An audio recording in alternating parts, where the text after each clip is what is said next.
Hi, everyone. This is Jaime Alejandro with the Arts Calling podcast, bringing you conversations with independent creatives in the literary, visual, and performing arts.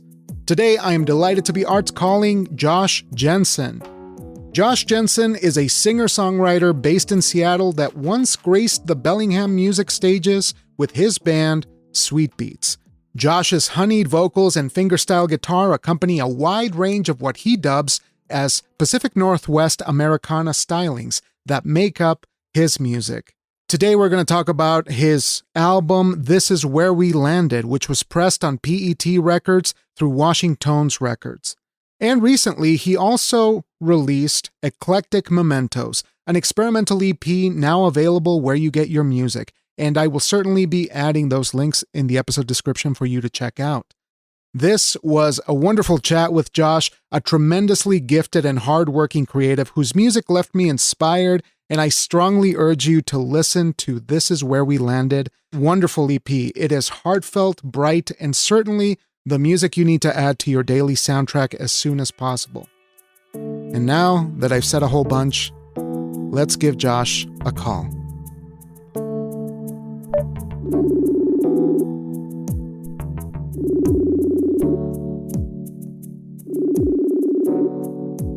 Hey, Josh, good morning. How are you?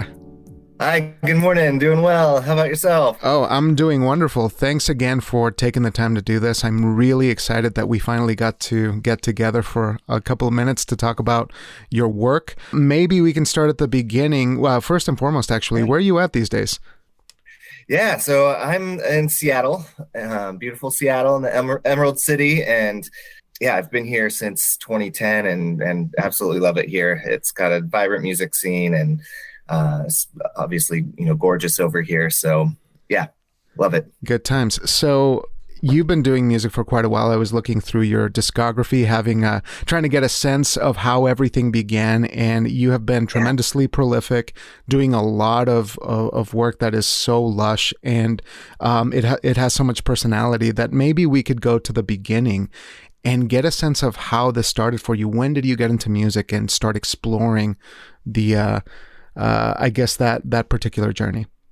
Well, it goes way back to my grandpa is from Arkansas, and he grew up on the Grand Ole Opry and watched reruns of it religiously as I was growing up. So I remember kind of trying to emulate those musicians and play music around his house with my cousins. He had a guitar and he had a big old keyboard, and so we would have our little band and play song, pretend to play songs and make stuff up. And it all really started way back when. I'd say my love for music really, really grew in high school. I met a dear friend of mine, Jonathan, who really opened up kind of my perspective on music and what kind of art is out there. And he had a really eclectic taste, and that kind of rubbed off on me.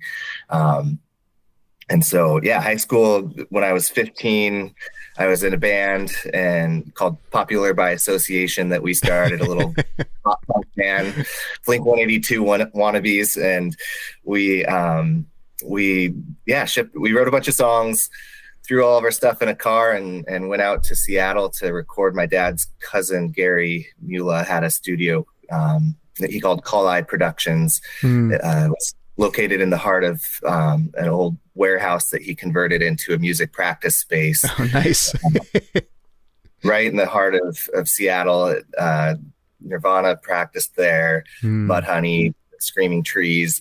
So it had quite a name and quite a legacy in Seattle. And we got to record our first album there. And that was sort of my first foray into recording and audio production and understanding kind of that side of things a little bit better. And so we released our first album, and it's out there for better or worse. That was 25 years ago now, but yeah, so it all just kind of grew from there. And I still can't stop playing music and can't stop recording and releasing music that I write, because it's just such a great release valve for me, among all the other things that I do. Sure, sure. During your time there, it seems like you have been concurrently exploring with audio production. Has this been something that has impacted the way that you write music, and do you feel like it's a restricting thing to know too much about production, where you're to the point where like maybe I'm not capable of capturing this particular feeling production wise, so maybe has that been an issue censoring yourself to some degree? Yeah, that's an interesting question. I feel like if anything, it's almost on the opposite for me, because I know just enough to be dangerous. Let's be honest. Like I have the DAW I use is on my phone. I record a lot of demos and things on my phone. But what it's done for me is I've kind of learned the world of MIDI and drum samples, and this last album I released, Eclectic Mementos, is I just stayed up probably too late several nights just digging through drum samples and finding kind of that one, and then building on top of that with bass synths and keys and sound effects and things. And it's just been so much fun to be able to explore that other more electronic and digital realm. I feel like has really opened things up for me. I'm glad you bring that up, because I started with Eclectic Mementos because we had been talking for a couple of months now trying to make this happen. And now that this one came out, I got one impression of what kind of music you were making, and it's so beautiful. And there is kind of like a slippery slope too on the other side of like my previous question, which is like, when you have access, it's like the keys to the kingdom, right? Where you're just like overwhelmed with so many potential patches and MIDIs and all kinds of things that you could do. But Eclectic Mementos was very much like restraint, like across the whole thing, given that you could have just thrown the kitchen sink at like all of these beautiful songs. And I'm really glad that there was so much control there. But I really enjoyed it. And of course, we will talk about This Is Where We Landed, which is the LP. But just as an introduction, I thought it was interesting because there was this particular personality in that EP, and then I went back to This Is Where We Landed, and it was just a fuller, less electronic picture. So maybe you can elaborate a little bit on that shift. Yeah, I think so. This Is Where We Landed was a year and a half in the works. I had another release in 2022 called Moontime that I recorded all of that on my phone. It was the height of COVID. I found this DAW Band Lab that I could record, just put my phone in front of me and record music. I also had an infant son at the house. It was after hours, I would be recording my music and recording my songs, and then rocking him to sleep with headphones on and just mixing tracks.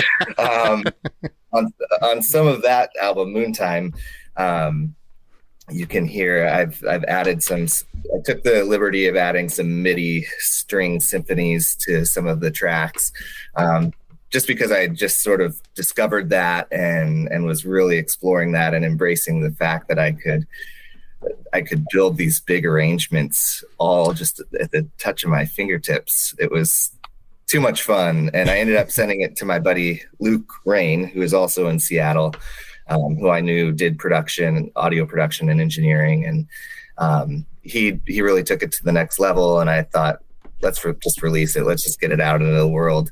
And as we started getting, things started opening up again, and we started getting back into the world after the whole COVID shutdown. Luke was like, "Hey, come to my studio. I'm building the studio. I'd love to have you in. Let's record some music." And so, like I said, over the course of about a year and a half, I was writing music and just really intentionally for bringing it into the studio, because, maybe as you were alluding to, Luke has the keys to that whole world, and he just does such a fantastic job. I mean, just watching him at work, I've always referred to him as the wizard, because he's there like, "Hey, I think you're swinging this beat a little bit. Let's add this kind of beat to instead of a click track to see how that changes things." And he's very percussive and just a really brilliant engineer and really fun to work with. And So we'd, be playing to this click, or not a click track, to this drum beat that he would produce on the spot. And it would just make the song really pop. And you actually hear a lot of those beats on the tracks that he incorporated into them. But yeah, it was such a pleasure working with him and being in the studio. Again, it was mostly late nights, and it was a lot of scheduling around his busy tour schedule to make things work. But at the end of the day, this is where we landed. Really was a piece that I thought, I want to collaborate and I want to do this right and make a proper record. And that's what you hear. Right. It's such an achievement as I was listening to it. There's so many moving pieces to that album that, again, I'm baffled by the beautiful control and restraint of these arrangements, because they are servicing these songs, and there's such earnestness and honesty in the work that you've put in here. And there were a couple of moving songs that I was just like completely overwhelmed by. There was just really good stuff. Across the Sky, I think, is a phenomenal track, but I could go, like one through, however many tracks, and just kind of give you my Cliff's Notes of everything that I loved. But maybe in your own words, you can share a bit about some of the challenges. Maybe in particular, we could talk about one of the tracks that gave you the most grief. What's something that you had to work really, really hard for in either songwriting or production that you felt you had to overcome, that you felt made it a better track? That's a really deep question, and I feel like I have somewhat of a shallow answer to it. I think, what really jumps out to me immediately was this song Birdhouse, where I had an introduction, a really guitar heavy introduction that was this really quick finger picking kind of thing that I had written to bring the song in. And I brought it to Luke, and we kept recording it, and he kept being like, "Josh, this is really good. You're very talented at the guitar. It doesn't fit the song." And, as a songwriter, when you hear that, you're just like, "Oh man, that was so good." But I'm really happy that he said something, because in retrospect, the way that the song turned out, I ended up, and I did this with a lot of tracks for This Is Where We Landed, was I wrote them as a canvas in a way, and thinking that I would bring in other people to collaborate on a lot of tracks throughout the album, and leave some space for them to really shine. And on Birdhouse in particular, I brought in 2 horn players, and then a mandolin player to come jam on the track, and they all recorded separately, but we ended up putting this just really great mandolin piece as the intro. And I just am so thrilled with how the song turned out. I mean, it really wasn't meant to be a solo show-offy piece. It's really meant to be a front porch stomper that, really, I think brings the album in just so perfectly. And so it was little things like that throughout the recording process that I think I learned how to let go of certain aspects of the songs that I had written. After you pour so much of yourself into these songs and into some of the words and into things, and then you bring them out of their shell and bring them to a producer and another ear. We had another track where similarly Luke was like, "Hey, I'm just not getting these words.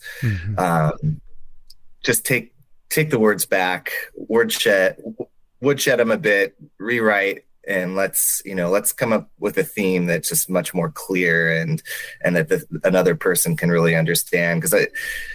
And Luke knows this about me. He says, you write in hyperbole, and you write in very poetically. And he said, but sometimes, as a third party listener, he goes, I just need you to tell me exactly what you mean. And it really helped having that perspective throughout this recording process. And I feel like that's what made This Is Where We Landed really stand out for me, was having somebody to collaborate with and on the songwriting journey, and really get that input in real time as I was writing these songs and bringing them to the studio, and then sometimes bringing them back to the studio better than they were before.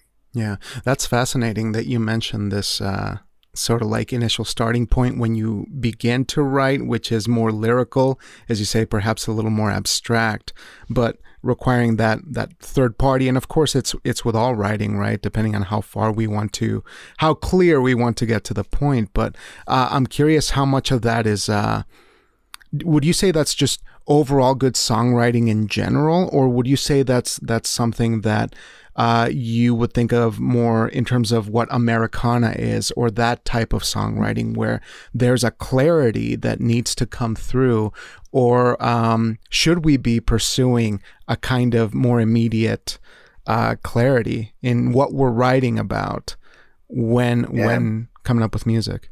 I think there's two answers to this, right? Because I feel like there's one side where this is what you were feeling as you were writing it. It's raw. It may not be as understandable. There's a poetry to it and kind of this internal vibe to it that can be unique, and it can set a song aside in a lot of ways. I think Americana music really borderlines folk music. And I think that the other answer for me is, the beauty of folk music is having a very clear story and a very, very simple words that carry a lot of meaning to them.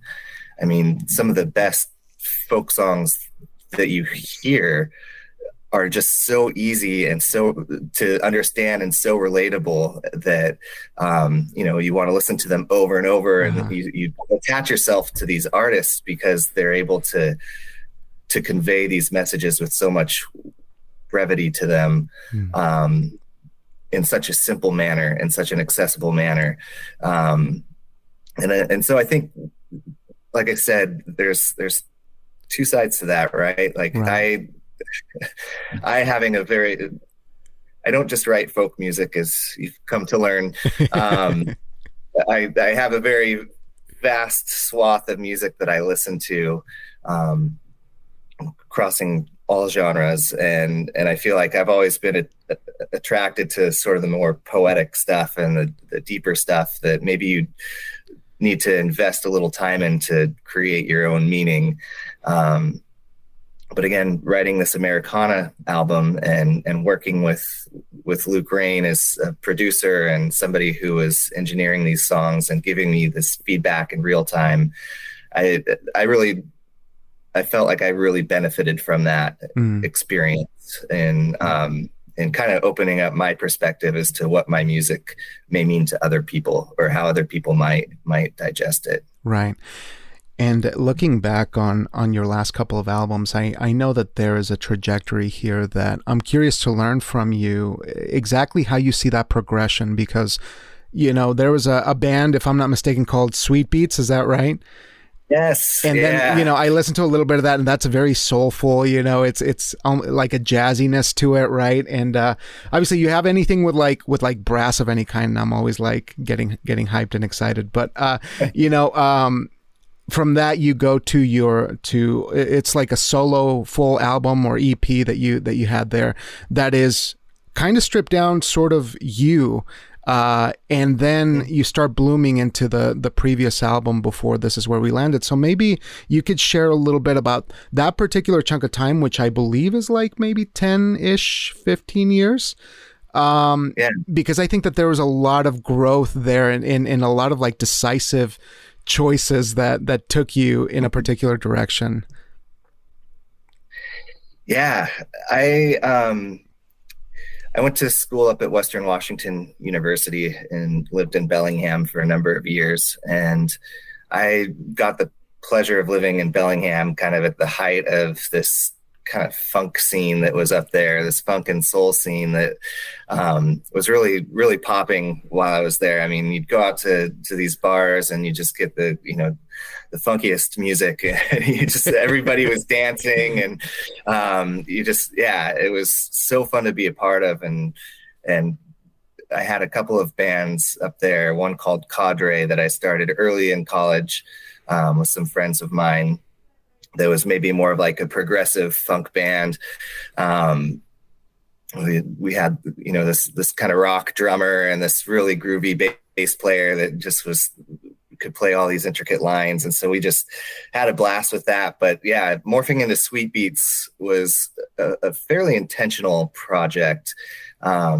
My good friend, Aaron Webb, who I met up there, is a guitar player and wrote just this amazing music. And he really intentionally picked and chose musicians to live in this house after I was done with school, at least.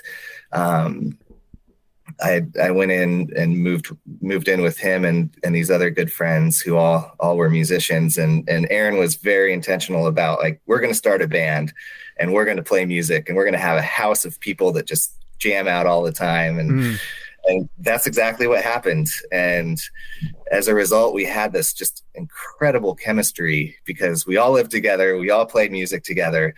And we wrote these pieces that even, last week I was just listening back on that album and just it brought a smile to my face knowing that I had this point in time where I got to live with these people I called brothers and play music. And we would go out and sell out bars in Bellingham and just make people really get down and boogie. It was so much fun. It was such a blast. And it's, it was interesting because after that, I moved to Seattle and was really becoming invested in the job that I still work at, my day job. But things were changing and I had just this whole litany of music that I had written over years and years. And my dad's cousin that I mentioned earlier, Gary, sadly, in I believe 2009, the Dutchman burned down. There was a tire shop next door that caught on fire and burned down the Dutchman. And Gary, instead of getting down and out and, stopping anything, he saw it as an opportunity to really grow. And he found a place at the Columbia City Theater where Jimi Hendrix grew up playing and just has this lovely stage and just they bring in a lot of really great acts there.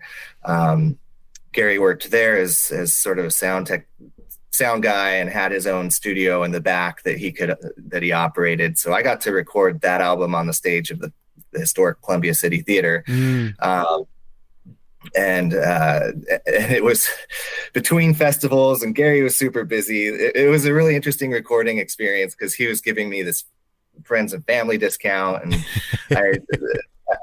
I instead of it being a very, like I mentioned with Luke, very intimate and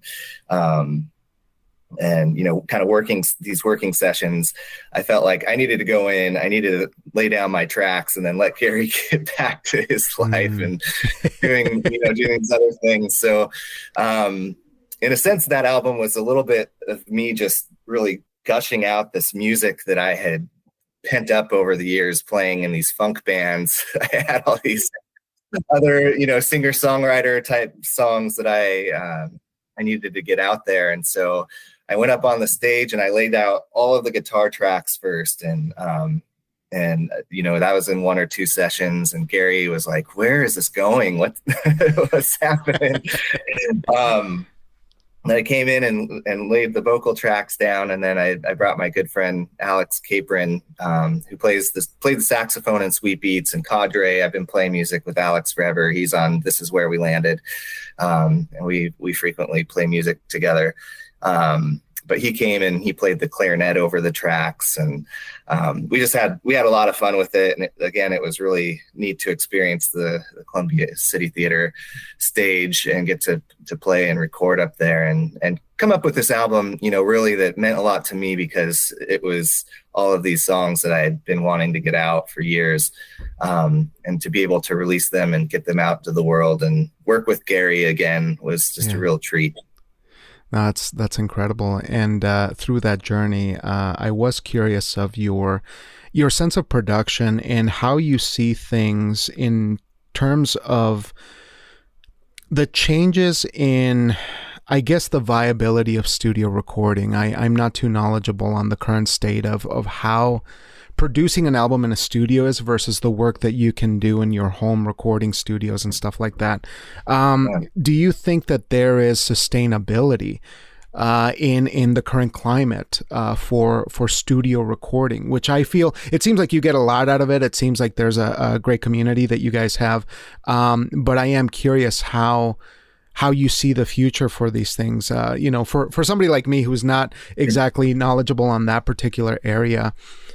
What's the, I guess, the prognostication there? Like, what's the feeling? Do you feel optimistic or not? I think it's interesting because everybody these days has a home studio of some sort. Mine is very rustic. I use my phone. I use my computer to kind of post-produce things and come up with these demos.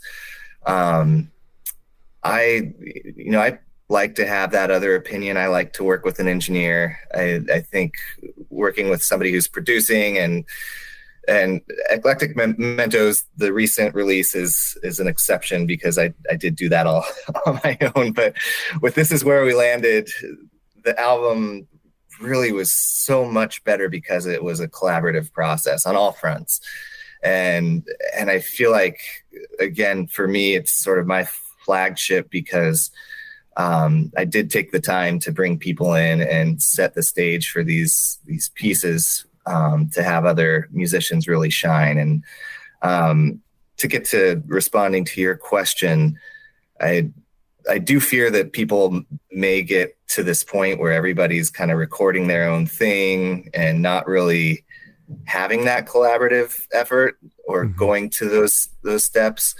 I think that AI is introducing a whole other aspect where you can literally say, I want this genre and I want to hear this style, and you can have AI basically create tracks for you. And so I guess, for me, I fear that we're going to lose some of what to me makes music really special is that chemistry and that collaboration that you get from working with other people and other musicians. And I sometimes I fear that could get lost over time. But at the same time, I feel like people are going to seek that out. And in some ways, people might actually sense that in some of the music that comes out, and as technology progresses, and I'm hopeful that people really want to go back to that collaborative state of music that just is so beautiful, and I think is the attractive part about music. I'm really glad you brought up AI because I do believe that the response, even though it might be a slow burning one, you could be spot on here that we will recoil back to humanity. And I'm glad that somebody who's so in tune with community and the collaborative process is able to articulate that, because I feel so hopeless when I think of AI. When I see apps like Sudo or I can't remember what it's called, Sudo, but you push the button and the stuff comes out and I feel sick to my stomach. I think it's such an affront to what we are as a species. And I could just be an extremist on that. But the idea of going back to communal work, communal creativity is such a powerful one that I think a lot of us fatalistic people might forget about. So I'm glad that you bring that up. That's all I'm saying. I'm really delighted that you feel that way. Yeah, it's scary in a way, but I think, like I mentioned, I just feel like that music community will always remain, and hopefully, at least, I don't know how to say it articulately, but I feel like even after COVID, we're still recovering as people, and not getting out to shows and not supporting local music as much as I had kind of hoped would be. And I'm guilty. I mean, I have 3 little kids at home, so it can be a challenge for me. That's your nightly show. Yeah. Right.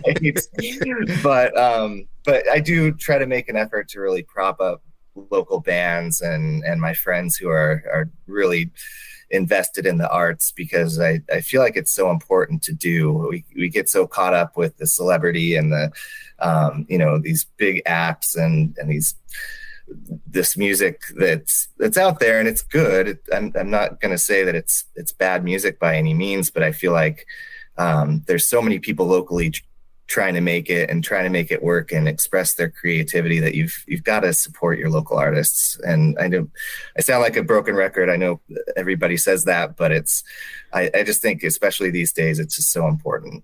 Right. I couldn't agree more, but I have a couple of questions as a father, from one father to another. I'm curious how your creativity has changed over time as your children, your family has grown. Has there been a drastic change in the way that you see your art after you had kids? Yeah, that's a good question. I feel like, I mean, of course it's multifaceted, but I feel like I've gotten more into it in a way. I feel like during the day I have a day job where I do planning and permitting of waterfront projects, and I love my work. In the evening, I come home and I'm a parent and I'm there with my kids and I'm present, and then everybody goes to bed and I hole up, and that's when I express myself creatively, and start, playing music and writing. And I think I felt a bit of a, what's the word? A responsibility to create and write and put my music out there and be an example for my kids. On This Is Where We Landed, the song Lost in the Sound is a song I wrote for my kids, and hope that they at some point in the future really embrace it. They're 3, 5, and 7, so they're still beautiful. They're still learning it all, but I've played that song, and my middle daughter Maisie, I said, I wrote this song for you guys, and you wrote it for me, and I love it. And so she would ask for that song. And on my album Moontime, the last song is called Doggy Rough, and it's a song that my oldest daughter just kind of wrote on the fly. And like I said, I've got this recording DAW on my phone, and I pulled it up. I'm like, here, sing it into this. And so she sang it, and I took it down and I woodshedded it and put a beat to it. And, goodness. Luke Rain, who's also a drum and bass DJ, and my engineer, he took it and really made it shine. And so I think it's really special to be able to bring my kids into that world, and get them inspired. Now my oldest daughter and her best friend, they want to start a band called Rocking Roses. And I feel like I may have had a little something to do with that inspiration, but they jump into my music room gear, and they one gets on the drums, one grabs a guitar and starts kind of doing their thing. And it's so fun to watch. And I feel so proud as a father that I get to, be present, and I get the opportunity to watch them grow and to help them with, whatever they're interested in, but also that to see them kind of naturally attuned to the music world and kind of pick that up has been really neat for me. Talk about modeling great behavior. I mean, that's fascinating. I do think that we need more of it, so I'm really glad to hear it. I got a couple more questions here just to be mindful of your time, but what a blast, man. This is so great.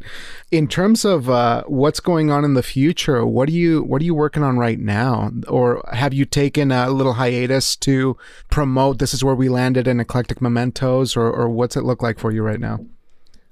Yeah, I am taking a little bit of a break from songwriting process. I felt like Eclectic Mementos was sort of that residual creativity that was bubbling up that I needed to harness and get out there. But right now I've got a couple of gigs lined up for September. They're they're 2-hour gigs. One is with the band or with other musicians, and one is just a solo gig. So it's a lot of material I have to learn and relearn because Right. 2 hours of music, it can be a little bit of a chore remembering that much music.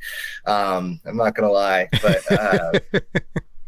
but so I've been really in sort of that rehearsal space and sort of that promotional space, trying to get This Is Where We Landed out there. So I worked with Washington's Records on that to print 200 copies on a recyclable PET plastic record that is this gorgeous translucent blue. I mean, they just did a really bang up job on it. It's so fun to hold and to see your music in a format like that.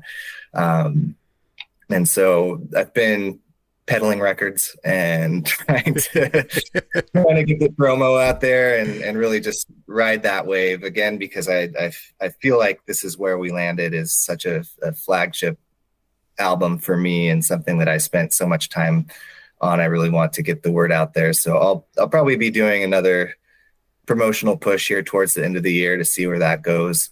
Kind of just as the cycles of my musicianship anyway. I often do the bulk of my writing in the wintertime. I feel like is when you're a little more holed up and have that time to really process things. Summer just gets so busy, as I'm sure you're aware, with children, especially keeping them entertained while they're not in school is something else too. So I feel like at this point, just kind of riding the wave and we'll see what's next. I mean, I'd love to get back into a band or do something different. But we'll see. I think we'll see what the creative gods tell me over this winter, and next year we'll emerge with a little more clarity on that front. That's lovely. And one last thing here. I try to ask folks here to wrap up on the matter of sustainability. I think that we are living in a disconnected, frenzied world. Everything's kind of out of sync. And I'm curious if you have any particular things that you do or ways that you live that you return to for sustainability, for nourishment, for longevity. Like, what are the things that you're trying to actively work on to continue that craft long term? Yeah, that's a fantastic question. I mean, for me, like I mentioned earlier, I listen to a whole broad swath of music, and I feel like what really keeps me going is to continue plugging into those different genres and what people are doing, and just kind of seeing, while I like listening to some of the classics, and you have those records where the needle has worn them fairly thin. I feel like there's also all this fresh music continually being pumped out by all these fantastic artists. There's a local music scene here in Seattle, especially, I found that's so vibrant. And I think what sustains me as an artist and with my music is just going out and experiencing that music and enjoying what all of these other artists are doing and getting that fresh inspiration in real time. It's just so powerful to see other people perform their art and what they've been working on. For me, knowing as an artist, like, I'm going to be doing this too. And I wanted to, I want to get out and I want to perform my art at some point. I think there's a real reciprocation with that really keeps me going. And as you mentioned, sustains that creativity. What sustains you in life? Let's say outside of creativity. Sure. Oh boy. I mean, really right now is I'm in the thick of these 3 kids, 3, 5, and 7. They're so much fun. Just, watching them master how to ride a bike for the first time, or want to learn how to play the piano, or want to learn how to sing. I don't know if your kids are into K-pop or K-pop Demon Hunters. Oh, we've watched Demon Hunters quite a few times. Surprisingly, they've got some bops. Yeah. I mean, we even went to the sing along, and I'm like, you know what? Yeah, I'm gonna join in. I don't care. I'm fine. Right. But I mean, to be totally candid about this, like, I put that on in our van. We've got this Toyota minivan now that we cruise along in, and my two daughters flank, either seat behind me, and that comes on, and they're just singing at the top of their lungs. And like, at first it was a lot of sort of hit the main words and bumble through the rest, but now they're just like hitting the notes, they're hitting the words, and like, again, it's maybe the musician in me, but just to hear that progression and hear them, they rehearse these songs. They're not going to call it rehearsal, but to hear that progress and see the progress in them and see their eyes open to so many things. It's just, it's so beautiful. And I feel like that's been really nourishing me lately, is just to watch that growth and progression.